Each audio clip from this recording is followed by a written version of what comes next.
Hoy es 14 de febrero y bueno, el aire está cargado de una idea muy específica del amor, ¿no? Totalmente.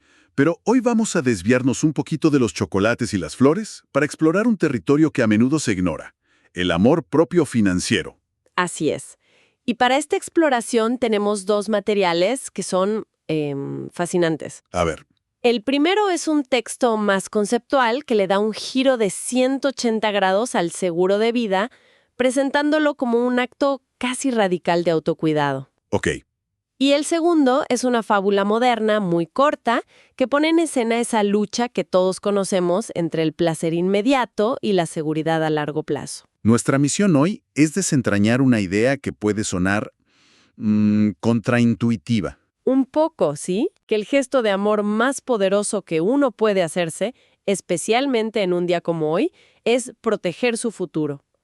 Vamos a analizar a fondo esta noción de que nuestra cita más importante es con esa persona en la que nos convertiremos. Y empecemos por el principio, que es bastante provocador. Totalmente. De hecho, una de las fuentes arranca con una pregunta que te obliga a frenar en seco. ¿Cuál es? En un día como este, ¿qué es un mejor regalo? ¿Unas flores que se marchitan en una semana o una póliza de seguro de vida? Uf, De entrada, esto nos sumerge en el concepto central de amor propio financiero. Pero seamos honestos, la reacción inicial de mucha gente no es de romance. para nada. La palabra seguro evoca contratos, letra pequeña y francamente la idea de la muerte. ¿Cómo se supone que veamos eso como un acto de amor? Esa es exactamente la barrera que las fuentes intentan derribar. La clave, fíjate, está en el cambio de perspectiva. A ver, Tradicionalmente, se nos ha vendido como un plan para cuando ya no estés, lo que lo centra en la ausencia, en el duelo. claro, Pero la propuesta aquí es verlo como un plan para validar todo lo que hiciste mientras estabas. O sea, no se trata de la muerte, sino de la vida y del valor del esfuerzo. entiendo. Es una garantía de que las metas, los sueños, el trabajo de toda una vida, no se desvanezcan por un imprevisto. Es como si en lugar de ser un punto final, fuera un mecanismo de continuidad. Me gusta mucho la analogía que usa una de las fuentes. ¿Cuál? Lo describe como el guardaespaldas de tus sueños. Es una imagen muy potente, ¿no? Es potente porque es precisa. Pero vayamos más allá de la metáfora. ¿Qué protege exactamente ese guardaespaldas? Pues los grandes sueños, la casa, la educación de los hijos. Sí, pero no solo eso. Protege la estabilidad del día a día. Protege de que una tragedia personal no se convierta además en una catástrofe financiera para la gente que quieres. Ok. Y aquí es donde el concepto se expande a un área crucial que a menudo, de verdad, se ignora por completo. ¿Te refieres al beneficio de invalidez? Exactamente. Y aquí es donde la idea de amor propio se vuelve más tangible y, si me apuras, más importante. ¿Por qué? Porque esto ya no es sobre lo que pasa si mueres, es sobre lo que pasa si no mueres, pero quedas incapacitado para trabajar. El material lo llama faltar en funciones. Justo.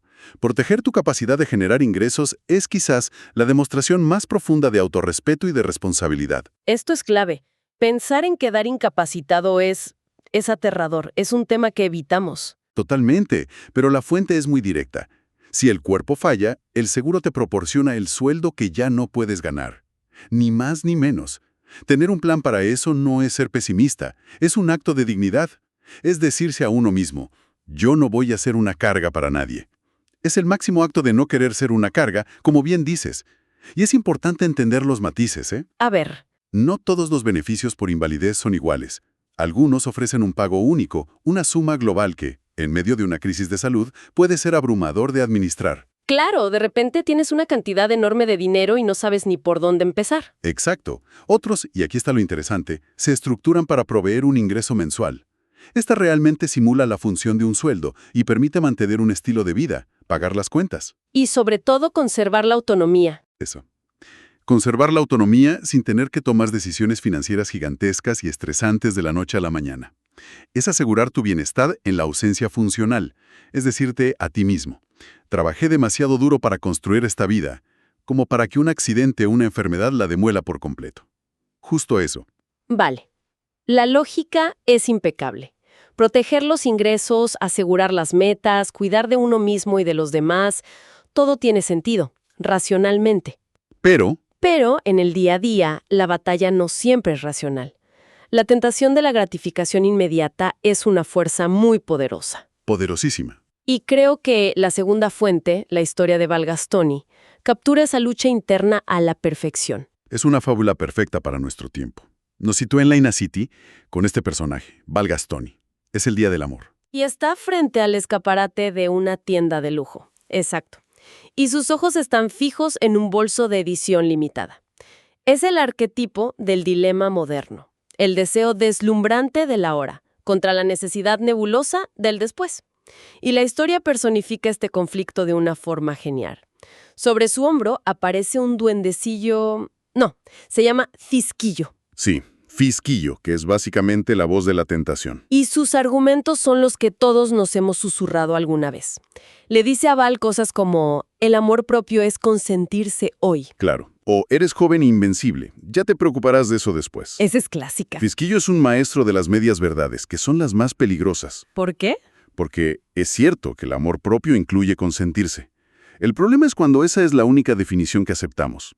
Él explota el sesgo del presente, esa tendencia humana a valorar más una recompensa inmediata, aunque sea pequeña. Que una recompensa suicura, aunque sea mucho mayor. Justo. Él vende la idea de que planificar es sinónimo de privarse. Pero su argumento es seductor. ¿No existe el riesgo de caer en el extremo opuesto, en una especie de parálisis por planificación, donde nos preocupamos tanto por el futuro que nos olvidamos de vivir el presente? Claro. ¿No tiene Fisquillo un punto, aunque sea pequeño? Esa es la pregunta central del equilibrio. Y la historia no responde con un no rotundo, sino con la aparición de otras voces. Ahí es cuando se pone interesante. Justo cuando Val está por ceder a la tentación, se materializa a su lado una figura sabia, el maestro Sarvi. Y no le regaña, no le da un sermón. No, para nada. Simplemente le hace una pregunta que lo cambia todo. Mientras ella admira el bolso, él pregunta suavemente, ¿esa piel te abrigará cuando soplen los vientos de la incertidumbre? Uf, esa pregunta te golpea. Es poética, pero va directa al núcleo del asunto. No habla de dinero. No. Habla de seguridad, de refugio. Te obliga a cambiar el marco temporal de tu decisión, de los próximos 5 minutos a los próximos 20 años. Exacto. El maestro Sarvi representa la sabiduría emocional, la que nos conecta con nuestro yo del futuro a un nivel visceral. Pero la historia no se detiene ahí. No, falta un personaje. Inmediatamente después de la sabiduría, llega la lógica pura. El reloj de Val proyecta un holograma de un asesor, Valente Segura. Y él no muestra una frase inspiradora, sino un gráfico. Un gráfico de riesgo familiar. Él ataca el argumento de Fisquillo de frente. Y lo hace con una definición que conecta todo lo que hemos hablado. Valente Segura dice, el amor propio no es lo que compras, es lo que proteges. Brillante. Y califica las promesas de Fisquillo de espejismos. Me parece fascinante cómo la historia usa estas dos figuras. Sarvi apela al corazón, a la intuición a largo plazo, mientras que Valente apela a la razón y a los datos. Y es que una buena decisión financiera, y en realidad cualquier decisión importante en la vida, necesita de ambas, ¿no? Por supuesto. Necesita la sabiduría para imaginar las consecuencias futuras y la lógica para calcular los riesgos. Val está atrapada entre el impulso, que es Fisquillo. La sabiduría, Sarvi, y los datos, Valente. Es una representación perfecta de la batalla que ocurre en nuestra mente cada vez que tenemos que elegir entre el placer a corto plazo y el bienestar a largo plazo. Entonces, si unimos las dos fuentes, tenemos por un lado el argumento racional, redefinido, del seguro como protección y dignidad. Ajá. Y por otro, esta historia que dramatiza lo difícil que es actuar en consecuencia con esa lógica. Y ambas piezas del rompecabezas apuntan a una idea central para un día como hoy. Si conectamos los puntos, la idea más poderosa que emerge es la que una de las fuentes llama la cita más importante. La cita más importante. El texto sugiere que, en el mes del amor, la cita clave no es con una pareja, sino con uno mismo en el futuro. Claro, la historia de Val es la puesta en escena de esa cita. Exacto. Ella, frente a ese escaparate, no está decidiendo entre un bolso y una póliza. Está decidiendo a quién le va a hacer un regalo. ¿A la Val de hoy, con un lujo pasajero, o a la Val de 65 años, con el regalo de la tranquilidad? Ni más ni menos. Eso nos lleva a una propuesta muy concreta, muy accionable, que se desprende de los materiales. La idea de que hoy, 14 de febrero, además de cualquier cena o celebración, A ver. uno podría dedicar 10 minutos a tener lo que llaman la cita con el espejo. La cita con el espejo. Suena un poco teatral, quizás hasta intimidante. ¿Cómo se supone que funciona eso en la práctica? Puede sonar intimidante porque requiere una honestidad brutal con uno mismo, pero el ejercicio es simple en su ejecución. ¿Ok? Es, literalmente, pararse frente a un espejo, sin distracciones, y mirar a la persona que te devuelve la mirada. Y no quedarse en la superficie. No. La clave es intentar ver más allá del reflejo de hoy. Intentar visualizar esa persona que se la hace en 10, 20 o 30 años. Y entonces hacerle las preguntas difíciles. Preguntas que son eco de las que le hicieron a Val, supongo. Exacto. Preguntas como, ¿qué estoy haciendo hoy para cuidarte?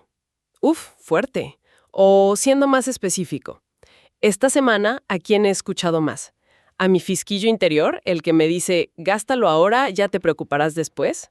¿O a mi maestro Sarvi interior, que me pide pensar a largo plazo? Justo. Se trata de identificar esas voces dentro de uno mismo. Otra pregunta poderosa podría ser, si tuvieras que pedirme un favor hoy, a mí, tu yo del presente, para que tu vida sea mejor, ¿cuál sería? Es como un chequeo de la brújula personal.